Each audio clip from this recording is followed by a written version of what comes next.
So GM released the 2023 Colorado ZR2 today. Not just the ZR2, the whole lineup, and I'm pretty blown away. I have some thoughts.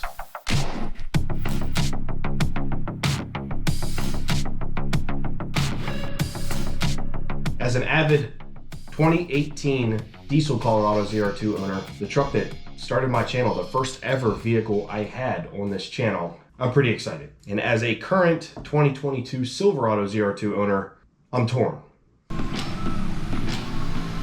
Colorado welcomes customers into a strong and loyal fan base, providing the right size truck with amazing capability that's just right for their lifestyle. I got some thoughts, I got some notes, and I have some decisions to make. And I love my current Silverado ZR2. The level, the upper control arms, the wheels, the tires, the exhaust. Whew! Yeah, the exhaust. And other stuff like that. But what is enticing is a brand new Colorado, especially when that's what I started the channel with. And I'm also going to go over some things that I don't think anyone else has gone over. There are some key details that I think some guys are missing that are a little buried in GM's press releases. Today I am excited to introduce a whole new level of capability, the all-new 2023 Chevrolet Colorado. So I'm going to start off on the design. I think GM did a killer job, inside and out, straight to it. I like the boxy fenders, I like the front end, I like the headlights, I like the interior design, I like the wheels. I have no complaints about the exterior or interior design at all. I think they knocked it out of the park, surprisingly, very surprisingly. I see they added another black plastic scoop piece to the hood like they did on the last gen and on the current gen Silverado ZR2. Can't wait till those start rubbing through the paint on the hood as well, because you know it's gonna happen. Really the only thing I want to talk about is the ZR2, along with the ZR2 Desert Boss. I don't know who came up with that name, but I love that it has 17-inch wheels. I love that it's 6-lug and you can flip back and forth, basically putting 1,500 wheels on the new Colorados. Since you can swap the wheels between Colorado and Silverado, it does in fact mean that I am going to be able to see if my 34.5-inch, not 35, tires for my Silverado will fit on the Colorado. Nice, GM.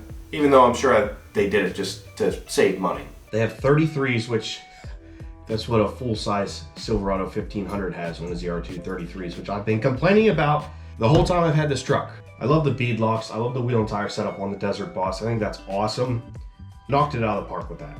Absolutely. Now, some key things that caught my eye during this reveal. For one, it's a 2023 and it doesn't have switchback turn signals, which have been around for years and years and years and years. The Silverado has them for 2022 and had it prior to that.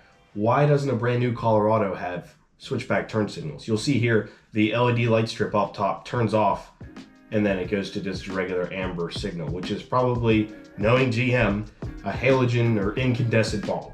Some other things that the truck is missing, which is a little disappointing to me. Cooled seats. I didn't see anywhere a release about cooled seats. I looked at the interior switch panel. They only look to be heated seats. I use my cooled, ventilated seats almost every time I get my Silverado. I'm kind of addicted to them. Like, I almost need them now. So I'm pretty disappointed that all signs point to it's not gonna have cooled seats. It also doesn't have any type of multi-flex tailgate. Now, it does have that tailgate storage, if you will, which is pretty neat. It's a good use of that space and you can put your drinks in there with ice and stuff. That's pretty cool. But I honestly really like my multi-flex tailgate and I'm pretty disappointed that they didn't incorporate that into these trucks. My only thought is maybe they made a version for the GMC and are just keeping it on the Canyon for like the first model year, then it'll go to the Colorado. Also, no mention of a heads-up display. I don't love or need a heads-up display, but again, it should have it. You need to lead the class. I'm not really sure why it's not offered, or at least it appears that way. And a big thing for me is I didn't see anything about the rear view camera mirror. And GM is putting that in everything, in like all its big SUVs, the Corvette, the Silverados.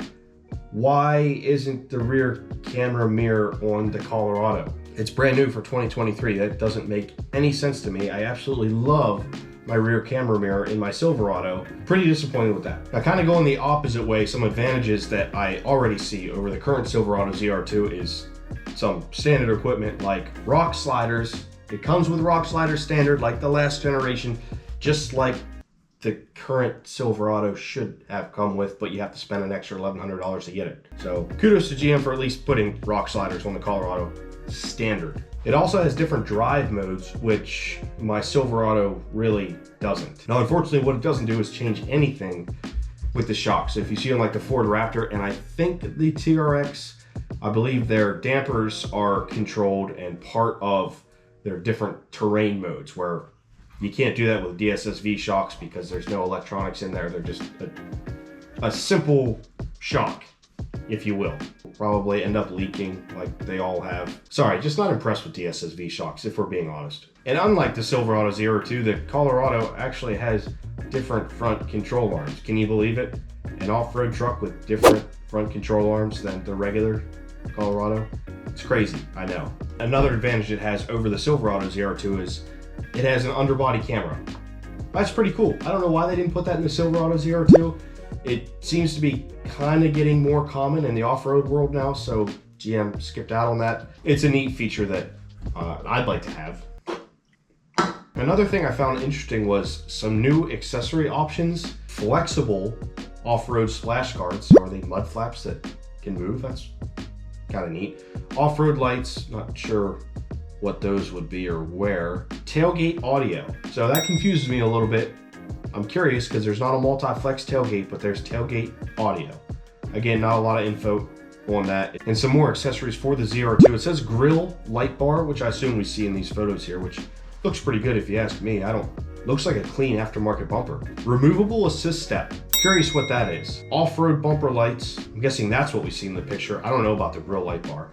And interior switch plate. Now the interior switch plate has my interest because I've been saying for years that Chevy should have upfitter switches, which Ford has had in their vehicles for like 15 years. GM hasn't done it. It's disappointing that the Silverado ZR2 doesn't have it. It's also disappointing that the Colorado doesn't have it, and that it's just an option. But I guess it's better than nothing. And of course the Colorado gets, the unique front fascia, if you will, and some skid plates, and you get the front mirror lockers. Everything we expected from the Colorado ZR2. But altogether as a package, looks really, really nice. I like it a lot.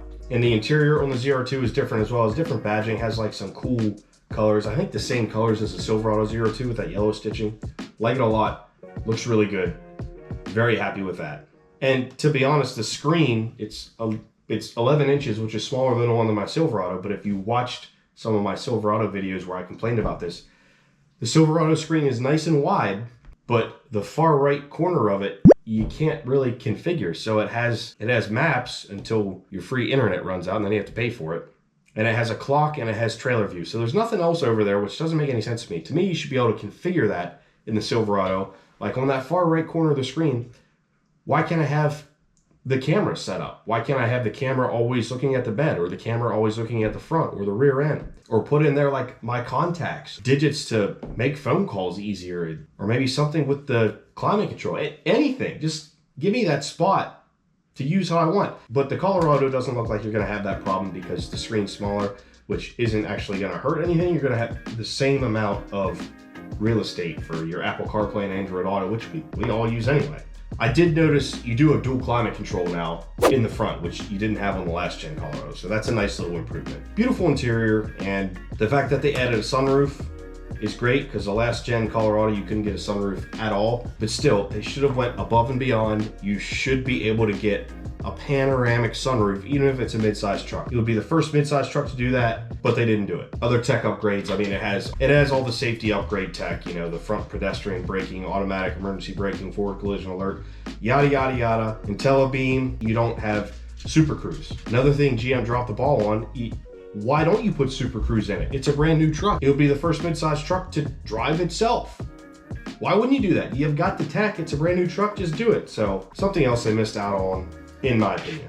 Now the big thing is performance, engine, transmission, all that stuff. Some people were disappointed. I'm not, and I think that might be because everyone was saying that this was gonna be the case with this truck.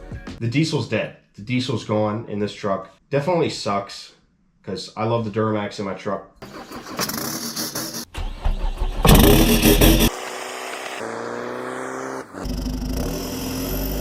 But at the same time, part of the reason I got rid of my Colorado was because of that engine. You can't modify that engine to make big power really at all. I mean, you have to get the whole engine built, and then the transmission can't handle more power. So you're looking at a lot of money in the last gen Colorado to add a lot of power to the diesel. So that's kind of a reason why I didn't go wide body or long travel with my old truck, because the thing wouldn't have enough power to use it anyway. So it was more set up as like a great daily driver off-road rig, which I loved it for. It was a great truck for that. But the new truck with the 2.7 inline 4-cylinder, pretty large at a 2.7, it's turboed, and the power is phenomenal.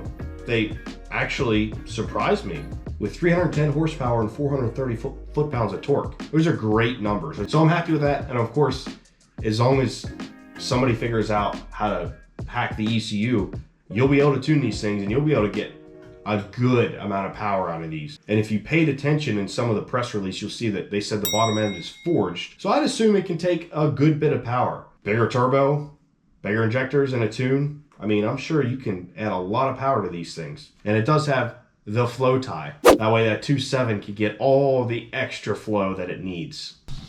We know our customers expect top-notch capability and incredible styling. And now the Colorado has been enhanced in every way with an all-new design, superior technology, increased capability, and more choice. The transmission, though, disappointed by. They're basically calling it a Gen 2 8-speed. Everyone knows the problems with the 8-speed in the last gen Colorado. I'm hoping they revamped it enough that it's basically completely new. But at the same time, I'm disappointed that they didn't put a 10-speed in there. You're putting 10 speeds in everything else. Why is this an 8? I mean, the Ranger has a 10-speed automatic, so why can't the Colorado? I am sad that the diesel's gone, but I'm not sad that the V6 is gone. V6s in anything, sorry those V6 owners out there, are terrible. They sound terrible, they perform terrible. Like, either go 4-cylinder, straight 6, or V8. V6s, they're just awful. I mean, have you ever heard a Raptor with an exhaust? They are brutal sounding, and not in a good way. My question is pricing, and it's not if it's going to be overpriced, it's how much it's going to be overpriced. Because we know the Silverado ZR2 is basically an overpriced trail boss. Will the Colorado follow suit, or will it be a decent deal? My 2018 Colorado ZR2 diesel with every option you could get was $47 MSRP. I'm willing to bet a matching spec new ZR2 is going to be at least $55. I hope I'm wrong there. So the question is, guys, should I trade my Silverado in on this truck when it comes out? Keep in mind, this truck isn't probably going to be available to at least the spring. That's my guess, is when you'll be able to get your hands on one. They say early 2023, but you know how everything gets delayed and whatnot.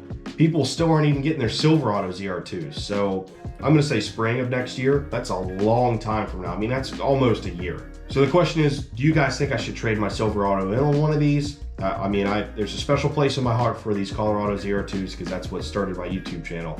And I love the size of the trucks, and I'm sure it's going to get better fuel economy than my current truck. But I love my current Silverado. It has more power, it sounds way better, has way more room, can tow more, has better tech. So I'm torn. Plus I want to long travel the Silverado. So really it comes down to, guys, should I long travel the Silverado or should I trade it for the Colorado? Let me know in the comments.